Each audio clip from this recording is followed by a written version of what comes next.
Good day, everyone. My study is entitled The Influence of Classroom Environment on the Learning Behavior of Preschool Children in El Rio Elementary School. This study focuses on how the classroom environment affects the behavior and learning of preschool children. Since preschool learners are still developing socially, emotionally, and mentally, their surrounding inside the classroom can greatly influence how they participate, focus, interact, and learn. The study aims to understand whether factors such as classroom setup, teacher support, learning materials, and classroom atmospheres help improve children's learning behavior.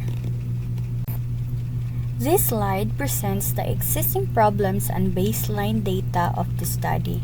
Some preschool classrooms experience limited learning materials, poor classroom organizations, overcrowding, and uncomfortable learning environments. These classroom issues may negatively affect preschool children's attention span, participation, social interaction, and engagement during learning activities.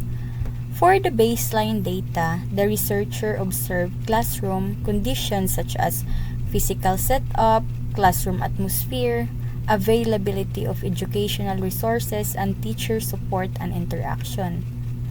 The researcher also observed the children's learning behaviors including engagement, attention, participation, and cooperation with classmates. These observations helps identify the current classroom situation and learning behaviors of preschool children.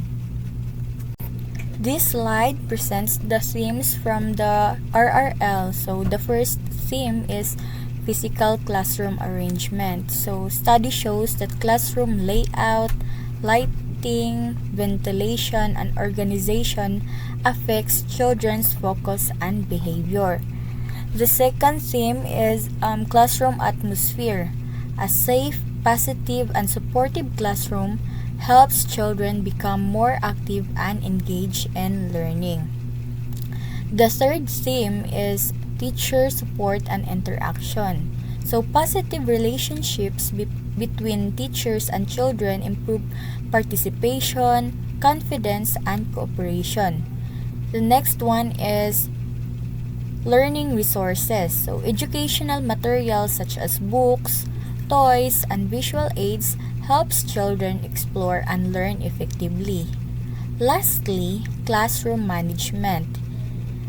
Classroom management is important because clear routines and organized classroom encourage discipline and positive behavior among preschool children.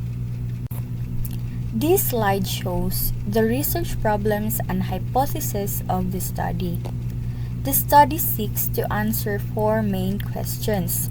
First, what are the current classroom environmental conditions? Second, what are the observed learning behaviors of preschool children? Third, is there a significant relationship between classroom environment and learning behavior? And lastly, how does classroom environment influence preschool children? This study is guided by two hypotheses. The null hypothesis states that there is no significant relationship between classroom environment and learning behavior. On the other hand, the alternative hypothesis states that there is a significant relationship between the two variables.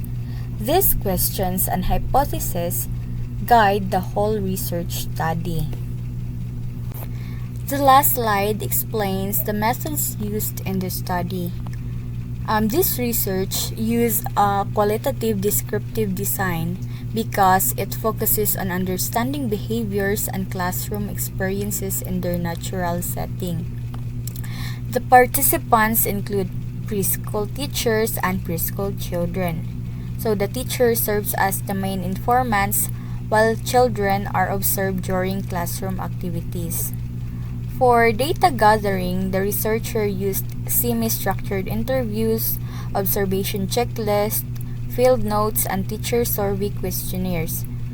The collected data will be analyzed through thematic analysis to identify patterns and themes related to classroom environment and learning behaviors. So, to ensure the accuracy of the study, the researcher used expert validation, pilot testing, triangulation, and researcher validation.